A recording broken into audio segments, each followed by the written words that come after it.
नमस्कार।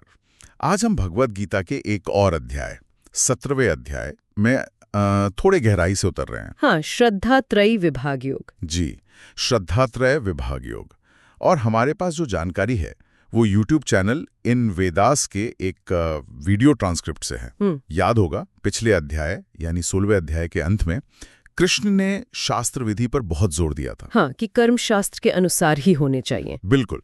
तो वहीं से अर्जुन के मन में एक सवाल उठता है जो बहुत ही प्रैक्टिकल है, मुझे लगता है। हाँ, बहुत स्वाभाविक सवाल है। अर्जुन ने पूछा कि हे कृष्ण, अच्छा, जो लोग शास्त्र की विधि को मान लीजिए नहीं जानते या मानते नहीं, पर श्रद्धा बहुत है उनमें, दिल से मानते हैं। हाँ, और पूरी श्रद्धा से पूजा पाठ या यजन करते हैं, तो उनकी स्थिति क्या है?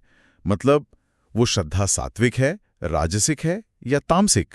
ये सवाल तो देखिए आज भी कितना जरूरी है ना। कितने लोग हैं जो कहते हैं हम नियमों को नहीं मानते पर हमारा भाव सच्चा है। सही कहा, बस दिल साफ होना चाहिए, ऐसा कहते हैं लोग। हाँ, तो अर्जुन यही जानना चाह रहे हैं कि बिना विधि विधान के सिर्फ इस श्रद्धा का क्या वजन है, क्या ये सही दिशा में है भी या नहीं। बिल्कुल, तो आज इसी पर बात करेंगे। कृष्ण का जवाब सिर्फ श्रद्धा के प्रकार ही नहीं बताता। नहीं, वो तो ये भी बताता है कि ये श्रद्धा हमारे खाने पीने, यज्ञ, ताप, दान, मतलब जीवन के हर पहलू पर कैसे असर डालती है। हाँ, और अंत में वो ओम तत्सत वाली बात भी है। जी, वो गूढ़ रहस्य, उसको भी समझने की कोशिश करेंगे। तो चलिए शुरू करते हैं। हाँ जी। तो सबसे पहले श्रद्धा के प्रकार। कृष्ण कहते हैं कि हर इंसान की श्रद्धा उसके अपने स्वभाव, मतलब गुणों के हिसाब से होती है। हाँ, स्वभावजा, जन्म से मिले गुणों के अनुसार। और ये 3 तरह की है, सात्विक, राजसिक और तामसिक। त्रिविधा भवति श्रद्धा, सात्विकी, राजसी चैव तामसी चेत्ति। जी। और यहाँ एक बहुत बहुत गहरी बात कृष्ण कहते हैं, श्रद्धा मयोयम पुरुषो। श्रद्धा मयोयम पुरुषो, इसका क्या मतलब हुआ? मतलब ये कि इंसान असल में श्रद्धामयी ही है। जिसकी जैसी श्रद्धा है वो व्यक्ति स्वयं वैसा ही है। यो यत श्रद्धा स एव स। अरे, मतलब हमारी श्रद्धा ही हमारी पहचान है, ये सिर्फ कोई बाहरी विश्वास नहीं। नहीं, बिल्कुल नहीं। ये हमारे होने का, हमारे अस्तित्व का मूल है। हम जो गहराई से मानते हैं वही हम बन जाते हैं। ये तो बहुत सोचने वाली बात है। और फिर कृष्ण बताते हैं कि यही श्रद्धा तय करती है कि हम पूजा किसकी करेंगे। हाँ। सात्विक लोग देवताओं की पूजा करते हैं, मतलब अच्छाई, ज्ञान, दिव्यता के प्रतीकों की। राजसिक लोग यक्षों और राक्षसों की, मतलब जो शक्ति दें, धन दें, ऐश्वर्य दें, उनकी तरफ खिंचते हैं। अच्छा, मतलब पावर और वेल्थ वाले देवता। हाँ, कुछ वैसा समझ लीजिए। और तामसिक लोग वो प्रेतों और भूत गणों की पूजा करते हैं जो अज्ञान, अंधकार या निम्न चेतना से जुड़े हैं। यजन्ते सात्विका देवान यक्ष राक्षांसी राजसाः प्रेतान भूतगणाश्चान्ये यजन्ते तामसा जनाः। बिल्कुल। लेकिन फिर कृष्ण उन लोगों की भी बात करते हैं ना जो शास्त्र विधि छोड़कर अपने मन से ही तपस्या करते हैं, बड़ी घोर तपस्या। हाँ, और उनके लिए कृष्ण थोड़े सख्त शब्द इस्तेमाल करते हैं। वो कहते हैं जो लोग दंभ, अहंकार, कामना, आसक्ति, इन सब से भरे हुए हैं और शास्त्रों के खिलाफ जाकर उठपटांग तरीके से तप करते हैं, वो असल में अपने शरीर में जो भूत समुदाय है, मतलब पंचभूत है, शरीर को कष्ट देते हैं। हाँ, उनको कष्ट देते हैं। और सिर्फ उनको ही नहीं, अपने अंदर बैठे मुझ परमात्मा को भी कष्ट देते हैं। कर्षयन्तः शरीरस्थम भूतग्रामम चेतसः माचेवान्तः शरीरस्थम। अरे, और ऐसे लोगों को वो आसुर निश्चय वाला कहते हैं। तान विद्धि आसुर निश्चयान। आसुरी स्वभाव का मतलब सिर्फ श्रद्धा होना ही काफी नहीं है। नहीं, श्रद्धा किसमें है और कैसे है ये बहुत महत्वपूर्ण है। अगर कोई देवताओं को भी पूज रहा है लेकिन बिना विधि के, सिर्फ अपनी कामना पूरी करने के लिए दंभ के साथ, तो वो भी सही रास्ते पर नहीं है। ये बात समझने वाली है।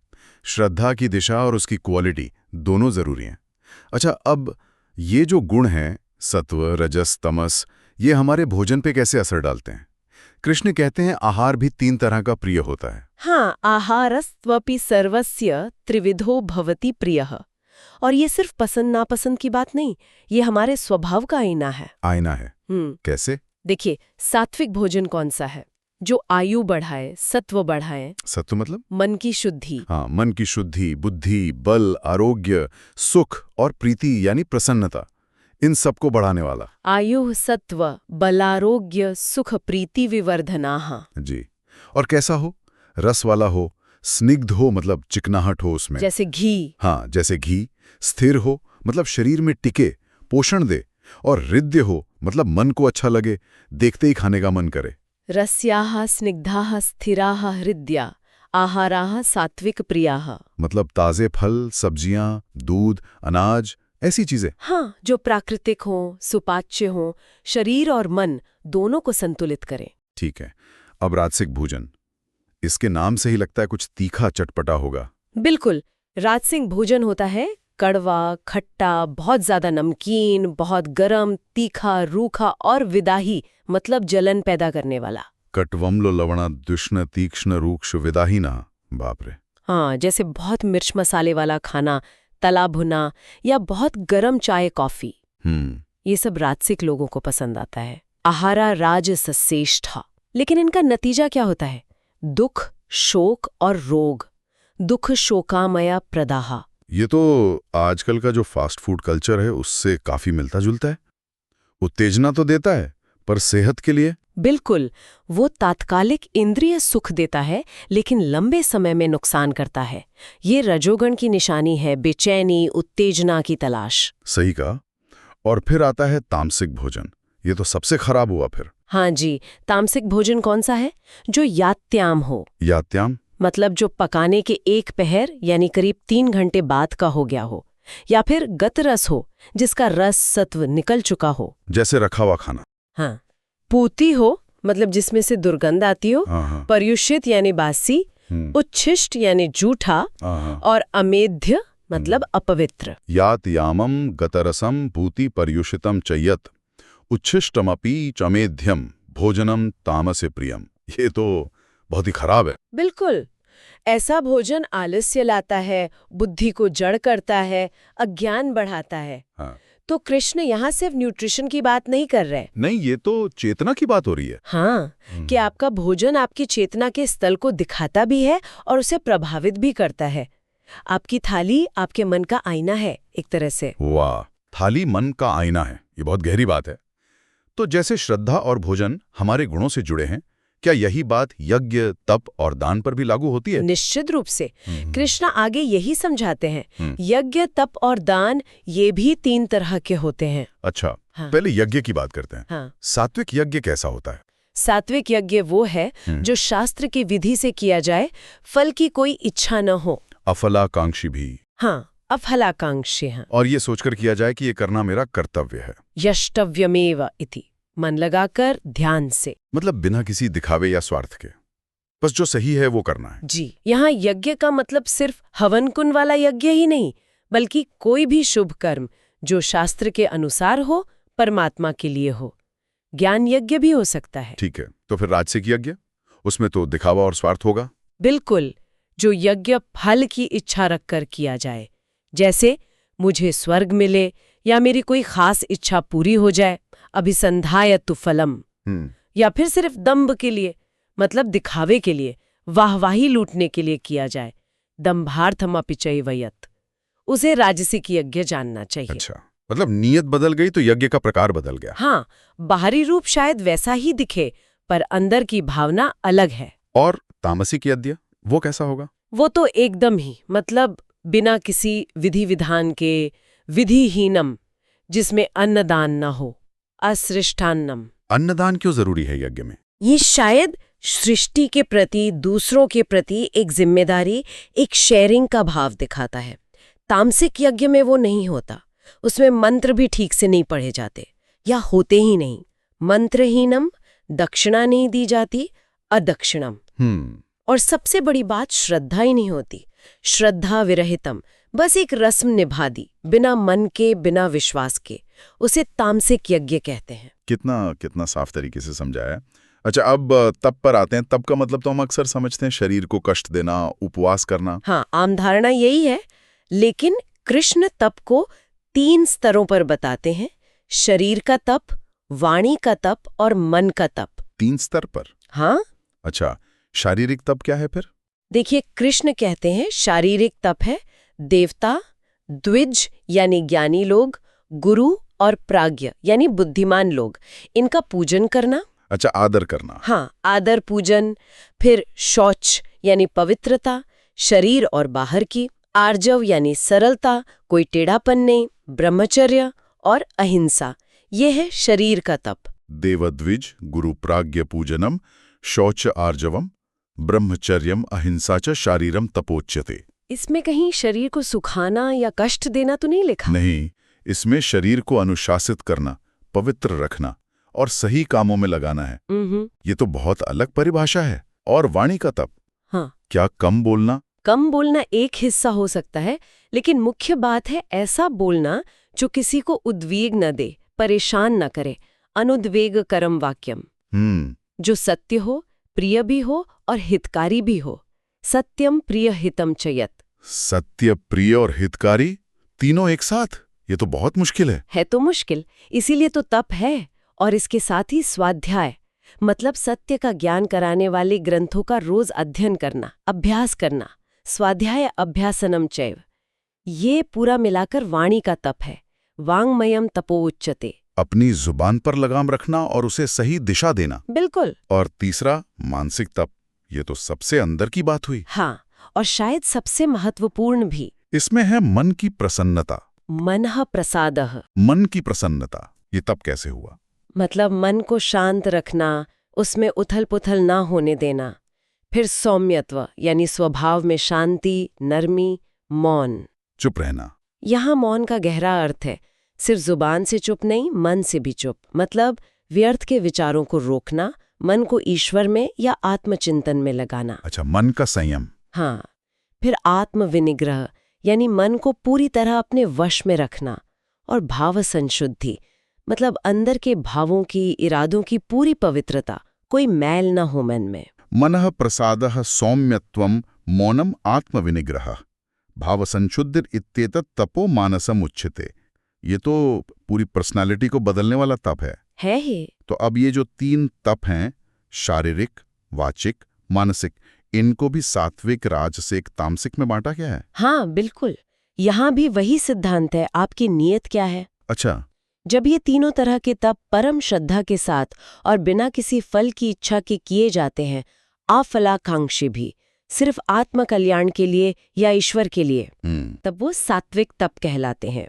श्रद्धया पर्या तप्तम तपस्तत् त्रिविधम न रहे अफलाकांक्षीभिर्युक्तये सात्विकम परिचक्षते। समझ गया। सात्विक मतलब शुद्ध नियत, कोई स्वार्थ नहीं।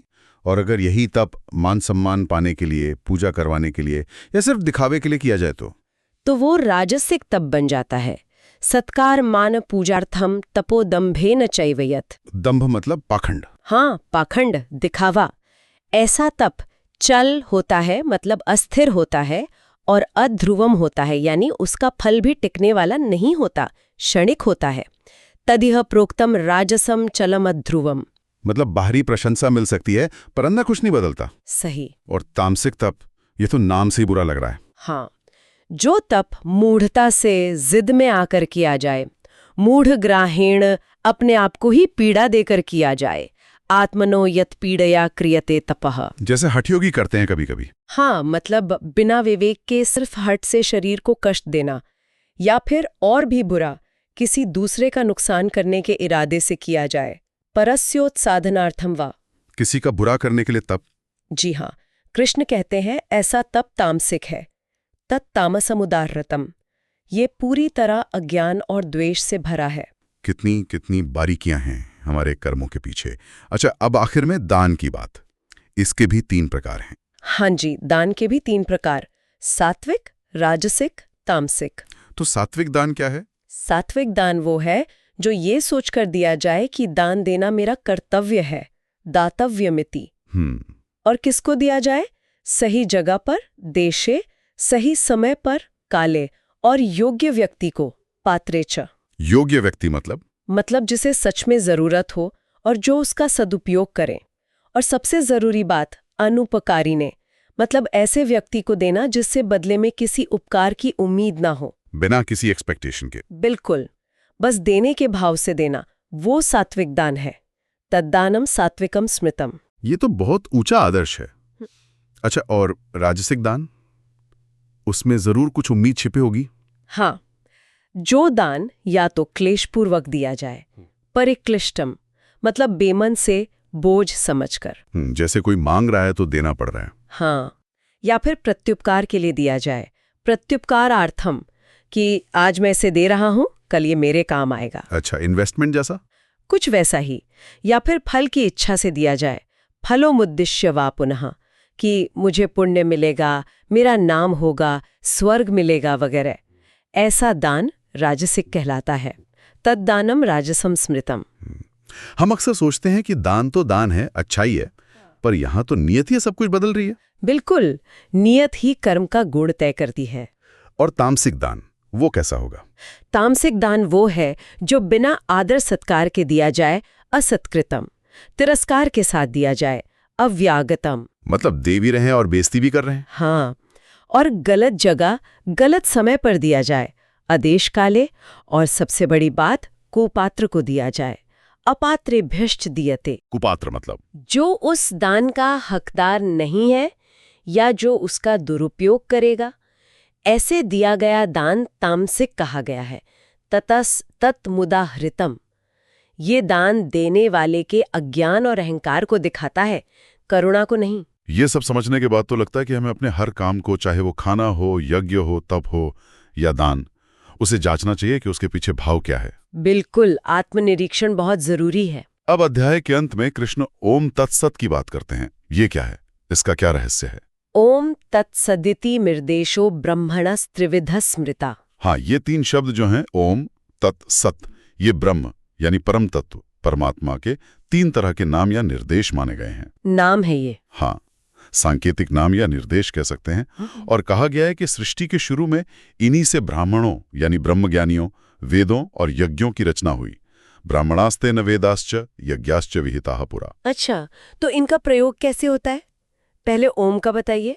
ओम तो परमात्मा का सबसे मुख्य, सबसे शक्तिशाली प्रतीक या नाम माना जाता है। जो ब्रह्मवादी हैं यानी परमात्मा को जानने वाले या मानने वाले, वो शास्त्र विधि से जो भी यज्ञ, दान या तप की क्रिया करते हैं, उसका आरंभ ओम के उच्चारण से करते हैं। तस्मादो मित्युदाहृत्य यज्ञ दान तपस्क्रियाः प्रवर्तन्ते विधानोक्ता सततम ब्रह्मवादिनाम। ये एक तरह से क्रिया को परमात्मा को समर्पित करने जैसा है, शुरू करने से पहले उनका स्मरण। ठीक है, ये तुम देखते भी अक्सर। अब तत्, इसका क्या मतलब है? तत् का मतलब होता है वह। ये उस परम सत्य की ओर इशारा है जो अव्यक्त है, जिसे शब्दों में नहीं बांधा जा सकता। अच्छा, दैट। हाँ, दैट। इसका प्रयोग तब होता है जब कोई कर्म फल की इच्छा के बिना किया जा रहा हो। जो लोग मोक्ष चाहते हैं, मोक्षाकांक्षी भी, वो फल के इच्छा का पूरी तरह त्याग करके, अनभिसंधाय फलम, जब यज्ञ, तप, दान वगैरह करते हैं तो तत् शब्द का प्रयोग करते हैं। तदित्यन्भिसंधाय फलम यज्ञ तपः क्रियाः दान क्रियाश्च विविधा क्रियन्ते मोक्षकांक्षिभिः। तो तत् बोलने का मतलब है कि ये सब कुछ उसी तत् यानी परमात्मा का है, मेरा इसमें कुछ नहीं है, मैं फल नहीं चाहता। बिल्कुल सही समझे आप। ये अनासक्ति का, डिटैचमेंट का प्रतीक है, कर्तापन और फल की इच्छा का त्याग। बहुत सुंदर। और तीसरा शब्द सत। सत के कई मतलब हैं। एक तो है सत्य या अस्तित्व, जैसे परमात्मा का होना सत्य है, सद्भावे। दूसरा मतलब है श्रेष्ठ या अच्छा, साधु भावे च। कोई भी अच्छा काम, शुभ काम जो होता है, उसे भी सत कहते हैं। प्रशस्ते कर्मणि तथा सत शब्दः पार्थ युज्यते। अच्छा। और यज्ञ, तप, दान में जो निष्ठा है, जो स्थिरता है, वो भी सत है। यज्ञे तपसी दाने च स्थिति ही सदिति चोच्यते। और परमात्मा के लिए किया गया कोई भी कर्म, वो भी सत कहलाता है। कर्म चैव तदर्थीयम सदित्येवाभिधीयते। तो सत मतलब जो रियल है, जो अच्छा है, जो टिकाऊ है और जो परमात्मा से जुड़ा है। हाँ, ये सत्यता, शुभता, वास्तविकता और परमात्मा के प्रति समर्पण, इन सबको दिखाता है। तो ओम तत्सत, ये तीनों मिलकर कर्म को परमात्मा से जोड़ते हैं, ओम, उसे निष्काम बनाते हैं, तत्, और उसे सत और शुभ बनाते हैं, सत। एकदम सही। ये कर्म को शुद्ध और सार्थक बनाने का सूत्र है। तो इस पूरी चर्चा के बाद कृष्ण श्रद्धा के महत्व पर क्या फाइनल वर्डिक्ट देते हैं? मतलब श्रद्धा कितनी जरूरी है? कृष्ण बिल्कुल साफ शब्दों में कहते हैं, बिना किसी लाग लपेट के। वो कहते हैं कि बिना श्रद्धा के, अश्रद्धया, चाहे हवन करो, दान दो, तप करो या कोई भी कर्म करो, वो सब असत है। असत मतलब व्यर्थ है, उसका कोई मूल्य नहीं है, जैसे वो हुआ ही न हो।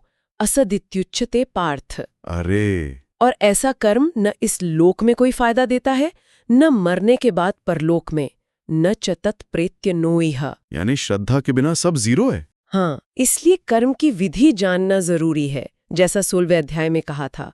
लेकिन उससे भी ज्यादा जरूरी है उस कर्म के पीछे सही यानी सात्विक श्रद्धा का होना। श्रद्धा ही है जो कर्म में जान डालती है। तो आज की ये जो हमारी बातचीत हुई, उसका सार यही निकलता है कि गीता हमें सिर्फ ये नहीं देखती कि हम बाहर से क्या कर रहे हैं, नहीं, बिल्कुल नहीं, बल्कि ये देखती है कि हमारे अंदर क्या चल रहा है, हमारी नीयत कैसी है, हमारी श्रद्धा कैसी है, सात्विक, राजसिक या तामसिक। हाँ, और यही श्रद्धा हमारे भोजन से लेकर हमारे दान पुण्य तक हमारी पूरी जिंदगी की दिशा और दशा तय करती है। और ओम तत्सत का जो जिक्र है वो हमें याद दिलाता है कि हर काम परमात्मा के स्मरण से, ओम, बिना फल की इच्छा के, तत् और पूरी सच्चाई और अच्छाई सत के साथ करना चाहिए। बिल्कुल, श्रद्धा ही वो नींव है जिस पर आध्यात्म की इमारत खड़ी होती है। लेकिन वो श्रद्धा विवेक वाली होनी चाहिए, सात्विक होनी चाहिए, आंख बंद करके या दिखावे के लिए नहीं। सही कहा। तो आज के लिए लगता है इतना काफी है। हाँ, काफी गहरी बातें हुई आज। लेकिन एक सवाल शायद हम सबके मन में छोड़ जाना चाहिए। हाँ, जरूर। अगर हमारी श्रद्धा, हमारा खाना, हमारे रोज के छोटे बड़े काम, ये सब इतने गहरे जुड़े हैं और हमारी अंदरूनी हालत को दिखाते हैं, तो क्या हम अपने रोजमर्रा के चुनावों पर थोड़ा ज्यादा ध्यान देकर, मतलब हम क्या खा रहे हैं, कैसे बोल रहे हैं, क्यों दे रहे हैं, क्या इनके प्रति ज्यादा सजग होकर हम खुद को बेहतर समझ नहीं सकते और शायद सुधार भी सकते हैं? क्या पता सात्विकता की तरफ पहला कदम हमारी रसोई से या हमारी जुबान से ही उठे। ये सोचने वाली बात है। बहुत खूब।